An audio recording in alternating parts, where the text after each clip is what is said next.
The Bliss Business Podcast, the show about empathy, connection, and consciousness in business. Today's episode is brought to you by Zero Company, your paid search, social media, and programmatic ad experts. Welcome back to the show, everyone. I'm Steven Sakach here again with my co-host Tullio, Siragusa, and our special guest today. So according to Talent Smart, emotional intelligence accounts for nearly 60% of performance across a wide range of jobs. And when leaders strengthen this capability, collaboration improves, conflict becomes more productive, and people are more willing to engage. So today we're exploring how emotional intelligence shows up in business and how leaders can build it into the way they work every day. Tullio, introduce our guest today. Yes, happy to. Joining us today is a leader who truly knows the Zoomin Groomin brand from the ground up. Josh Fitzgerald entered the system as a franchisee in 2023 and quickly established a reputation for building strong operations and developing talent. His hands-on success led him to join the corporate support team in 2024, where he worked to strengthen the entire network while simultaneously expanding his own portfolio to 5 locations.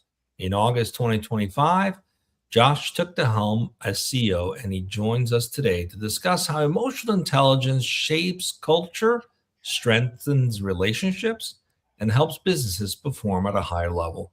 Josh, welcome to the Bliss Business Podcast. We're excited to have you. Oh, thank you guys so much. I really do appreciate your time.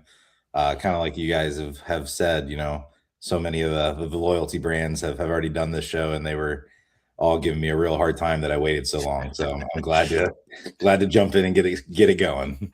Well, we love loyalty brands. They're kind of infused with kind of the stuff that we're talking about. So we're making sure we're spreading the good word on you guys. And Josh and I were talking before the show. My dog is getting groomed in about an hour. And this is probably the last grooming session we're going to have before we move up north into Washington area. And so he's already given me the hookup on the groomer up there for our dog. So I appreciate that, Josh. No, absolutely.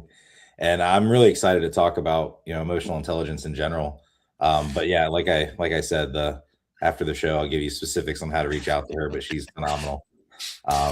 But emotional intelligence, it's so important to me in general.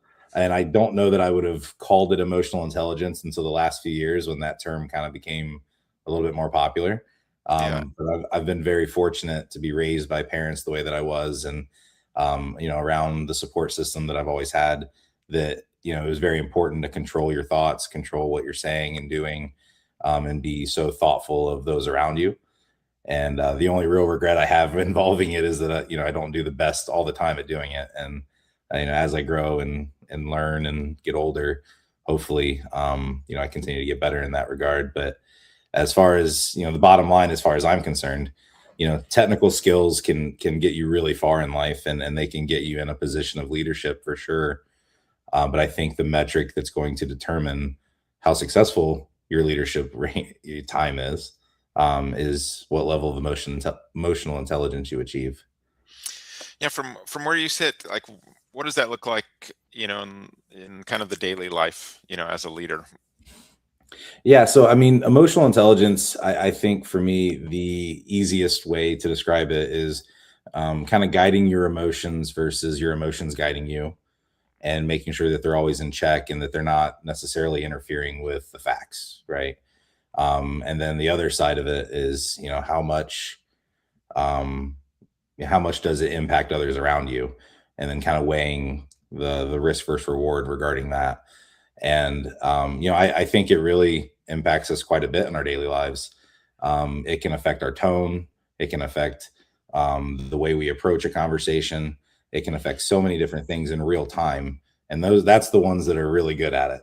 The ones that, maybe they're jumped right in the middle of a conversation, and they can tell by your facial expressions if they should adjust how they're talking or what they're doing.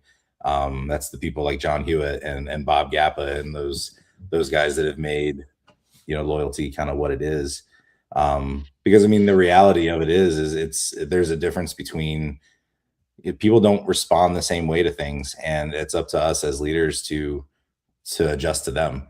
It's not fair of us to just expect that we can say whatever we want and it'll just be, translated the way it should be in their ears. That's not a very fair way to go about it.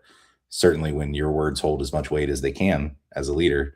And so that's a responsibility I take really seriously. And, John takes it very seriously. And when he's talking and when he's doing the things that he does, it's very impressive watching him adjust as he's in the middle of conversations. He's just so prepared, and he's so well-versed in like how people are going to take what he has to say. And I think that's probably the biggest way that it impacts our day-to-day, but just the idea of being responsive instead of reactive is really important. And, responding to something takes time, and it takes thoughtfulness and purpose, an intention behind it. And reacting to something tends to be more instinctual, which sometimes can be good. I mean, instincts aren't always bad, I suppose. But you have a lot better of a chance of saying something impulsive that could be damaging to a relationship or to a culture or to a decision, whatever have you, if you didn't put any thought into it. And I think that pause when you get brought, the 15th fire for the day, or we all know that pause, or you get brought some really, really bad news or some really maybe frustrating news. Taking that moment to pause and be self-aware that the person that's bringing you that news likely is the messenger. Likely they're not the ones that caused it. And if they are, they likely didn't mean to. And, me reacting poorly, or because trust me, I want to sometimes, like that's the rub of it all, right? We don't always want to do the right thing. And taking that moment to pause, I think that's really what separates someone who's highly emotionally intelligent and someone that, just doesn't quite get it yet. EQ, I often think about it as really it's an expression of wisdom, because there's so much involved. Like you mentioned, self-awareness, being able to regulate your emotion, seeing beyond the issue that there's a human being on the other side, what they're going through, what they're experiencing. What's it like for them to express the concern or the issue, or to even admit something went wrong? There's so much to it. And it does require a certain level of caring for others. In fact, it really is all about caring for others. What does it look like when it's missing?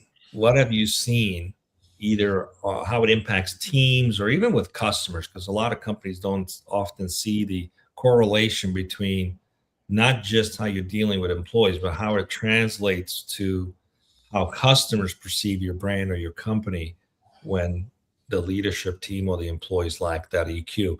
What have you seen when that's missing? What happens? Where does it go wrong? What's the telltale signs that something's off from your experience?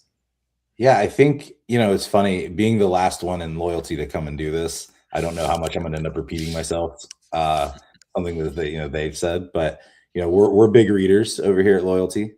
We do a lot of group reading. We read a lot of books about leadership, and which is funny to me because we probably have 2 or 3 of the greatest business leaders that have ever done it, and even they're pushing books of different authors to us as they're trying to still learn. So one of my favorite authors is Joe Batten, and he authored Tough-Minded Leadership, and he talks about in there kind of to what you were just talking to about how important it is to keep in mind the people in which that are around you, that they're people, and your motivation behind correction or your motivation behind accountability really does need to be a kindness and a respect, because you respect them enough to want them to get better. You want to be kind enough to them for them not to fail.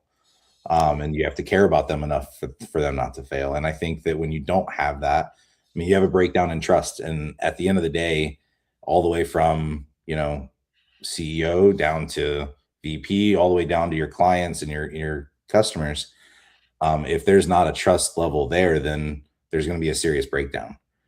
And, we talk a lot at Loyalty about our imperatives. We have 3. We believe having happy and successful franchisees, opening locations, and creating fanatical fans. And so, it's funny. We're so focused on our fans, our clients, our customers at Loyalty that was the first thing I thought of when you asked that was, how is it going to affect our customers? We want to impact their lives the best we can. And I think that, there's certainly a trickle down or a ripple or a domino effect of it all.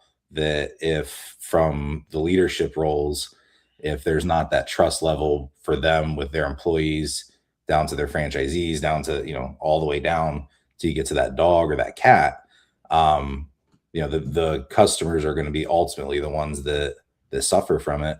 And you're going to see that. I mean, it's going to be a very measurable metric. You're going to see your ratings are going to drop, your retention rates are going to drop, your rebooking rates are going to drop, tip percentage is going to go down. I mean, all those things that we look at day to day to kind of measure, hey, are we actually satisfying our clients past, just the ones that may leave Google reviews and whatnot, so I would say, when you don't have those things in place and those practices in place, there's a serious mistrust that happens. And the problem with mistrust is when you make decisions, no one cares to listen.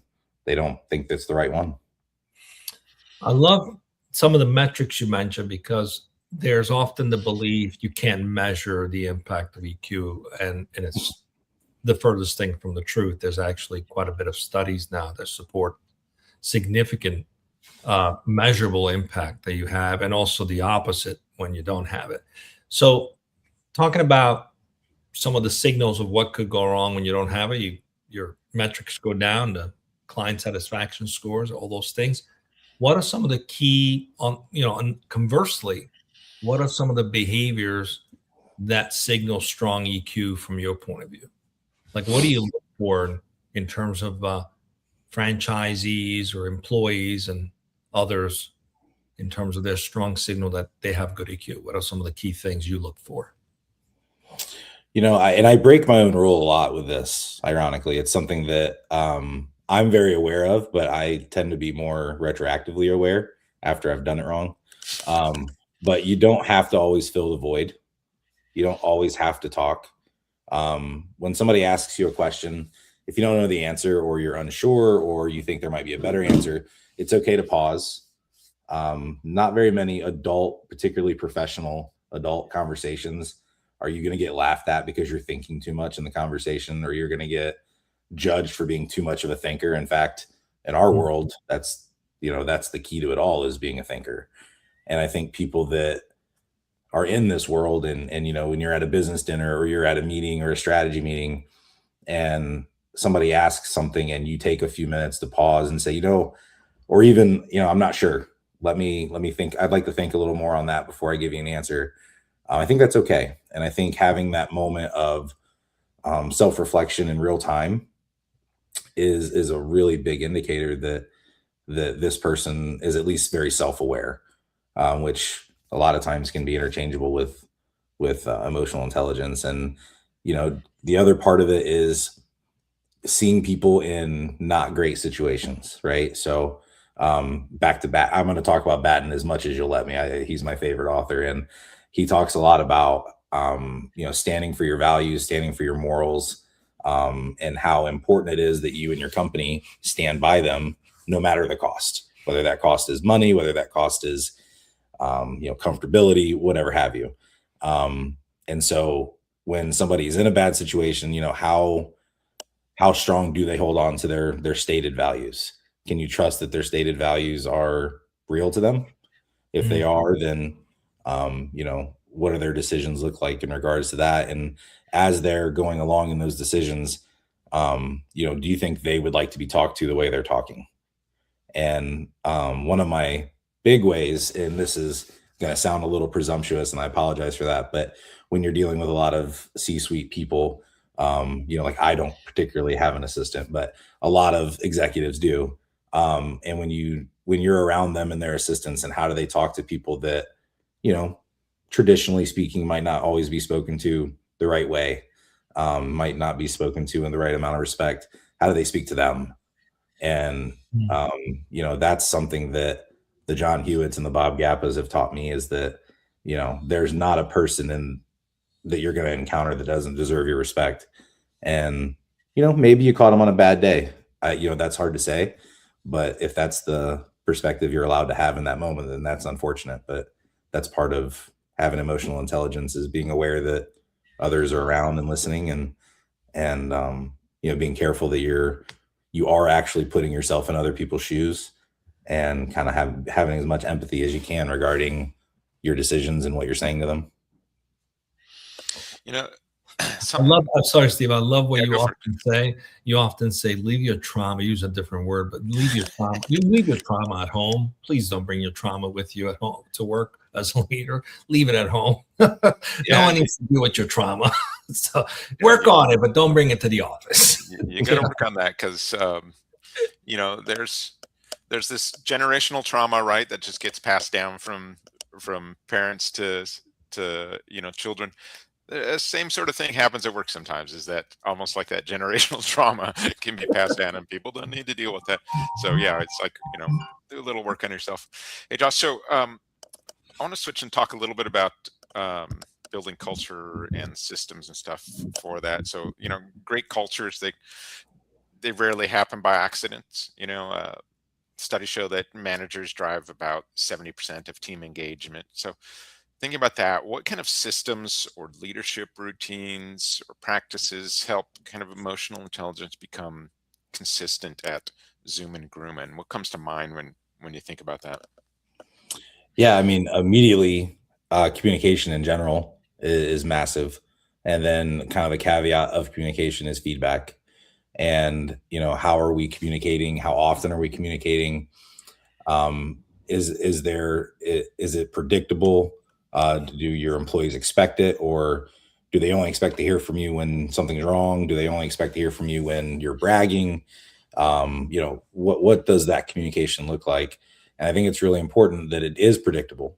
I think that you should have time set aside to communicate, whether that's a time like, you know, every Tuesday at 5:30 we sit down and talk. I think that's important. Or like there could be something that happens that causes communication every time. That's not necessarily good or bad. It's just, hey, when this happens, we're going to debrief at the end of every strategy meeting, whenever that is, stuff like that. But I do think it needs to be flexible enough to still kind of meet everybody's needs and keep everybody involved. I wouldn't want anyone on the team. Yeah, I like that thought of the predictable communication, you know, especially we were just talking about trauma, right? You don't want that communication to be, oh no, here comes, you know, HQ again. There come. What did we do wrong this time? Right. What do you want now? Yeah. What do they want now? Hope no one says that when they see my email come across. But, but like you said, having that predictable sort of cadence and stuff, it is less. Well, it should be less traumatic because of that, I would think. Yeah, and I think it needs to be two ways. I don't think it's fair for me to sit in a meeting, or anyone to sit in a meeting and just continuously talk down.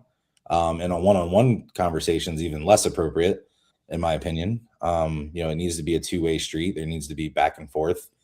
I think it's only fair. I mentioned this a little bit earlier, but it's only fair that it's adjusted to the individual's or the group's communication style.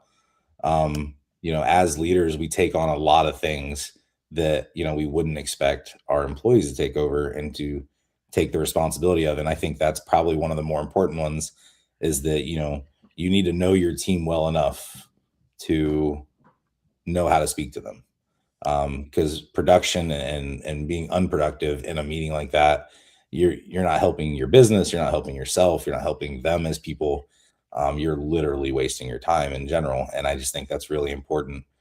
And kind of like what we both were saying a few minutes ago, it just needs to be purposeful and it needs to be intended. It can't be, you know, every time Josh talks to me, he's just mad, or every time Josh talks to me, it's because I didn't meet a metric, or I didn't hit sales, or I didn't hit whatever. And then when we're talking, you know, stability in general, and that's kind of what I'm getting at when it comes to keeping them predictable. You know, stability in just about every area in life makes you feel safer.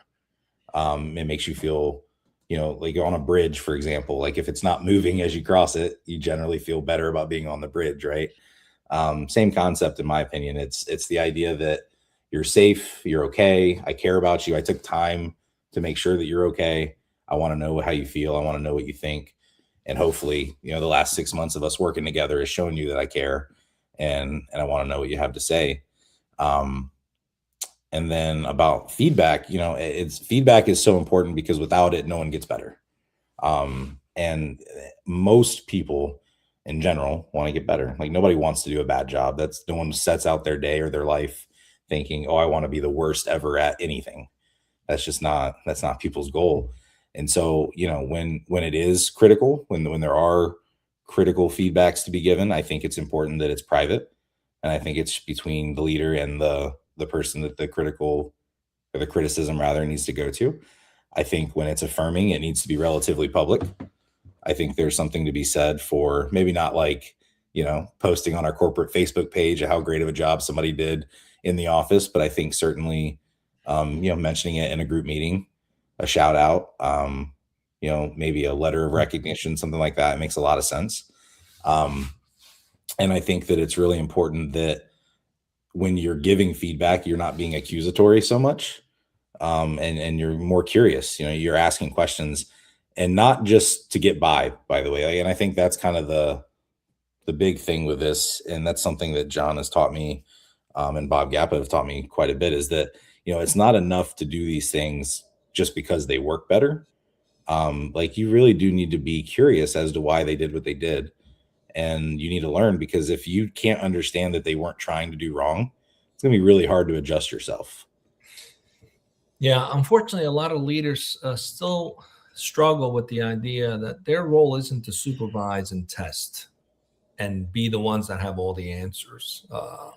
What makes you better than those other individuals? There's almost this level of almost being obnoxious to think, because I'm the boss, I'm supposed to know better. But when you create more collaboration, more openness, you can find a solution together.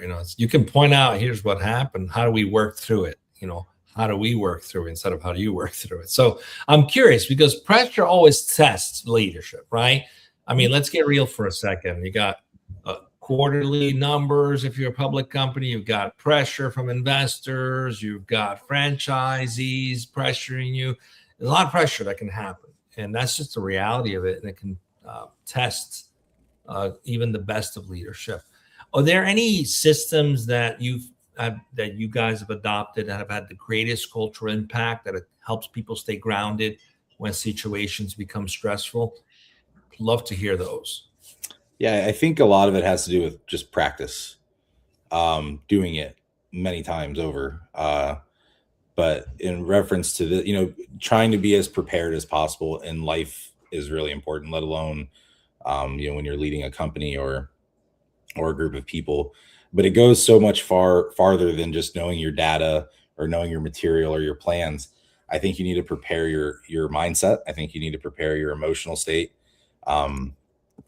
I think you need to prepare yourself to, as you're walking into situations and days, even that you're constantly reminding yourself to stay aware of those around you and how what you're saying can affect them. It kind of goes back, to earlier when I talked about responding versus reacting. We're humans, right? Everyone here is a human, and everyone here is, they're going to get frustrated. They're going to do, they're going to have bad moments. And it's less likely to happen, though, if you've prepped for it.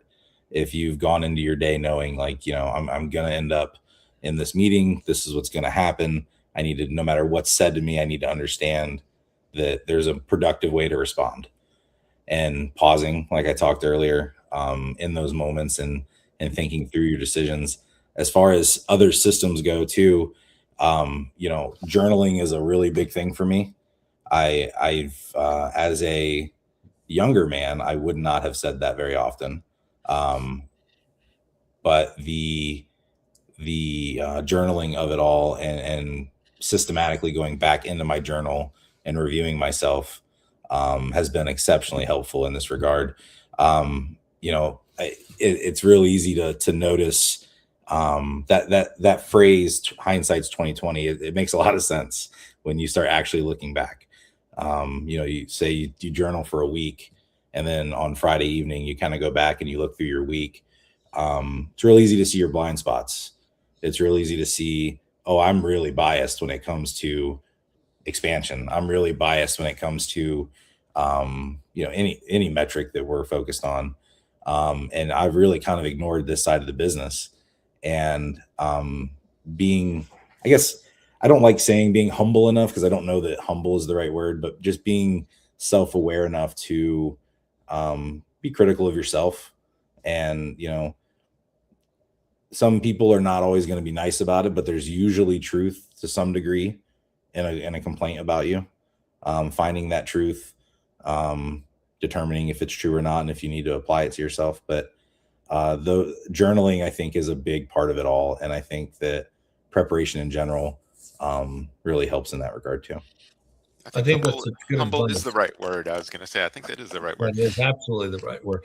And you know what I love about journaling? Not everybody's ready for like a coach, because to do that, you have to be a certain level of humility, because someone's going to tell you something straight up that you may not like, right? They're going to tell you the truth that you may not like. And that's the job, right? They're almost like an angel in your life, mirroring things that you might be blind to. But the beautiful thing about journaling is that you get to coach yourself. You read it from your point of view, and then it's a lot easier to digest it. You had a practice, right? I think it was you, Tullio, where you looked at how you could have been more empathetic during the day. Yeah, I have this thing at the end of every day. I will rewind the day and look for where were there opportunities where I missed, because we're human. We're not always going to get it right. And then what I do is I'll look at that situation and then imagine what that felt like for the other person, like taste what it was like to be them. And then imagine how I could have responded differently, and imagine the experience they would have had. So I'm able to reconstruct that whole experience and leave it on a positive note. And by doing that, I'm reprogramming my mind to create that experience. So in the future, when that situation comes up, I know how to create a better outcome because I've practiced it.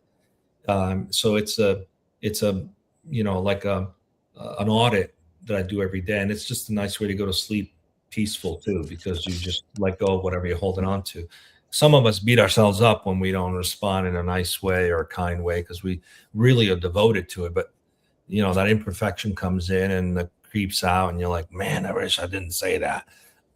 So this is a practice that I've been doing for many years, and it works very well too. All right. We've got an audience question. Let's go to that. So this is from LinkedIn user. How do you stay connected to frontline reality now that your scope is broader as CEO? Is that Bob Gappa? That seems like something he would ask me. So, I have a bit of a cheat code in that regard. I do still own my franchises. I am still very involved in my day-to-day operations here in Columbus, Ohio. Our CRM has a lot of reporting features, and it talks about like it breaks it down percentages on who's scheduling what percentage of our appointments and who responds the most to text messages and stuff. So even though I do have a manager and I do have a great support system with my wife and my family, including my mother even helps quite a bit. I am still the most responsive on our CRM, and I do still do the most scheduling. It's easy for someone like me. And this is the reason I think that's funny. That's definitely something Bob would ask me. I'm not the type of CEO that says like, I'm not an operations guy, because I thoroughly love operations. I think that operations are a ton of fun. I love figuring out what works and what doesn't work. It's a great challenge. I'm super competitive, and I love the idea that I can help build something great that works really well. And then you flip that around, and also I love the broader sense they're talking about of growth and being thoughtful of the future, and how I can impact more people in this role than I could before, which is kind of the main reason I was so excited to take the role. That's certainly how I stay connected. I do things like I have phone calls with groomers that are all over the country randomly. I reach out to them. I reach out to franchisees in general, because even though I am living it every day, I certainly don't feel that my perspective is the only one. people in Texas are going to feel differently about certain things than I do. People that are older than me or younger than me will feel differently than I do about certain processes and certain statements and certain ideas. So there's a lot of communication from the top down where, my support staff is great and they do a really good job staying connected with our franchisees. And, I take it as an opportunity to jump in on those calls a lot. Sometimes it helps that I'm there. Sometimes it's not great that I'm there because people don't always act the same way as they would without me being there. But, the great thing, I have a lot of cheat codes in that regard. And that's kind of really what it boils down to is, my role in corporate before I became the CEO was, Newsy support. And I was a Newsy support from June 24 till August 25. And that's the biggest amount of growth we've had in our company was that time.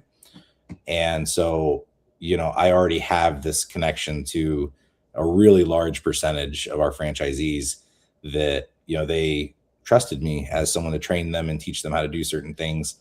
And, my only goal in those classes and those seminars was just make sure I didn't point them in the wrong direction. But, so me having that perspective is relatively simple. Nice.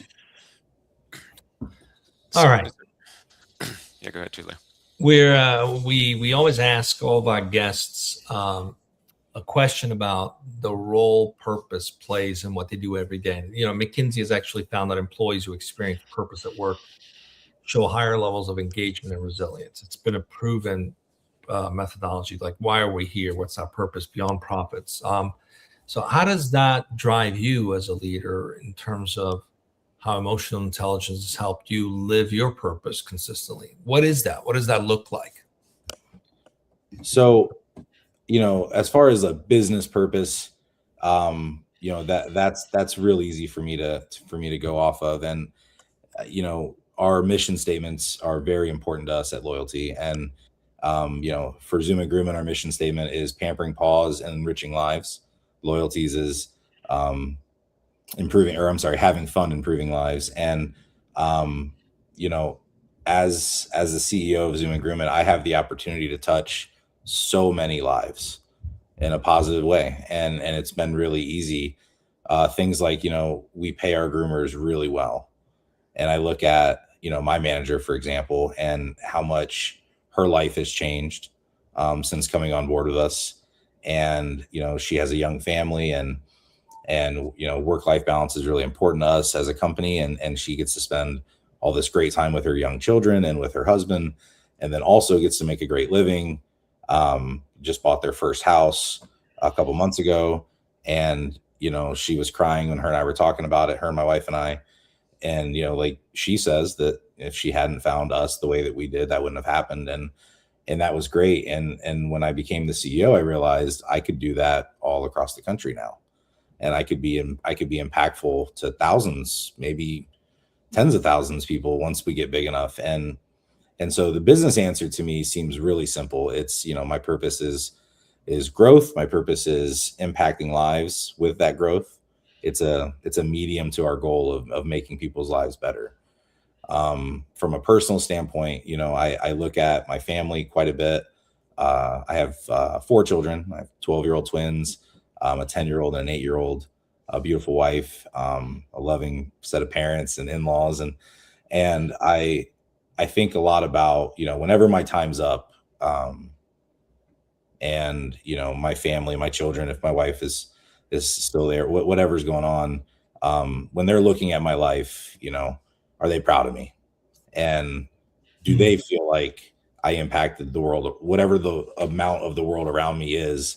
Did I impact that positively? Did I teach them how important hard work was? Did I teach them how important empathy is, and to understand that no matter your situation, there's people that are worse off and we need to take care of them? Stuff like that. And I think that motivates me pretty hard because, while I do have, a number of franchisees, we have 300 vans on the road today. A number of people watching me from Zoomin Groomin's perspective.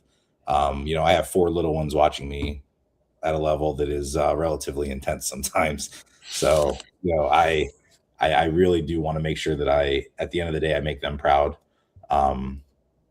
And, when you have that sort of purpose, that the idea is whatever we can do to help people, and then, profits and numbers and revenue and all that stuff will just kind of come with that.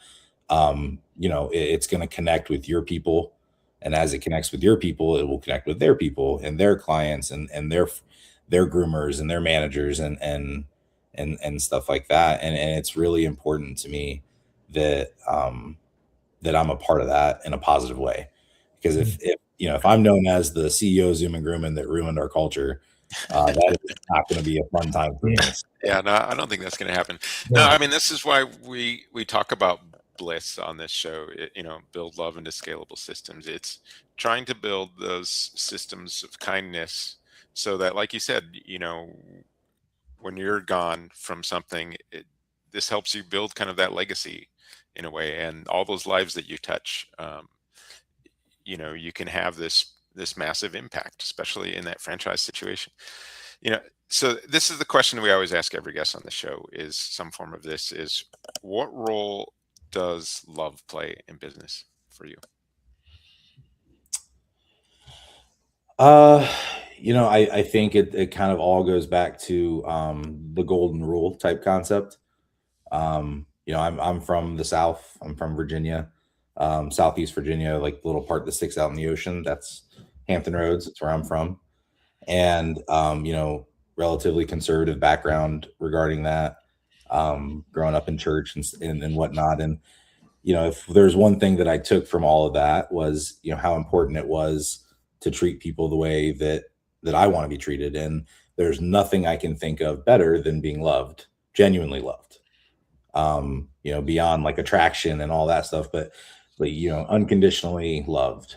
And, the idea that kind of no matter what we go through, what we do as a group or as a person, I'm still going to respect you. I'm still going to love you. I'm still going to treat you like I would want to be treated. And so in business, I think it's relatively simple. If I wouldn't want to hear the person across the table saying it to me, then I really try to avoid it. And I mean, I suppose that's the difficult part though, is in those meetings, in those negotiations, in those strategy dinners and all that stuff. Sometimes it's hard to not speak quickly. I mentioned earlier how I break my rule about filling the void a lot. Definitely fair share of putting my foot in my mouth. Ask John next time you talk to him. But the idea of Batten talks a lot about that also, is that, if you don't love your people, if you don't have a love for humans, then being a CEO, being a leader in general is probably not the best space for you. It's true. It's true. I love everything you said. You spoke of the golden rule, and being someone, you're probably very familiar with this from the gospel, where it said, this I think is the ultimate expression of emotional intelligence, which is to treat others as if they're superior to you. Mm-hmm. Could you imagine if we all acted that way? We'd have no problems. So for today, we want to give some tips to those who might be watching, something that they can take away, something that they can practice this month. What would that be? Like for leaders who want to strengthen their emotional intelligence, what's one practical step they can take this month that you would recommend that they can take action on? I think the first thing I would say is find resources that teach it. There's a million books out there from very intelligent people that spent their lives dedicating themselves to how to lead people the right way.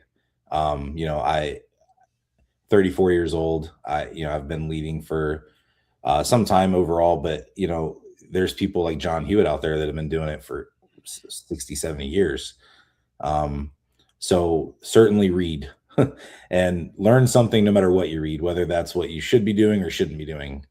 There's always something to gain from that. And the other thing is, I would encourage everyone to journal, whether that's a mental journal, a physical journal. I think physically journaling makes more sense and is better for people. But even if you just take the time to consider the last week you had, how you could have done better, how you could have, to your point, been more empathetic.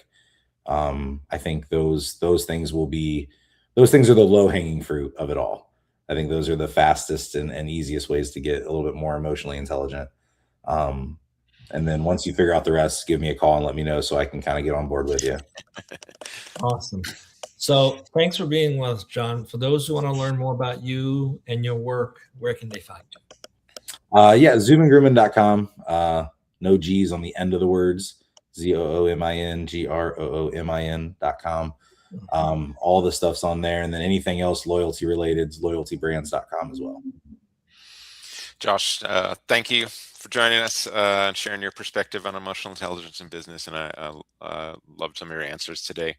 To our listeners, thank you for listening, of course, but consider how awareness and empathy influence conversations you have every day. I think Josh talked about that quite a bit, that being on the other side of that conversation on that table, kind of look through their eyes. Leadership's often less about control and more about connection. Thank you for joining us on the Bliss Business Podcast, and we'll see you next time.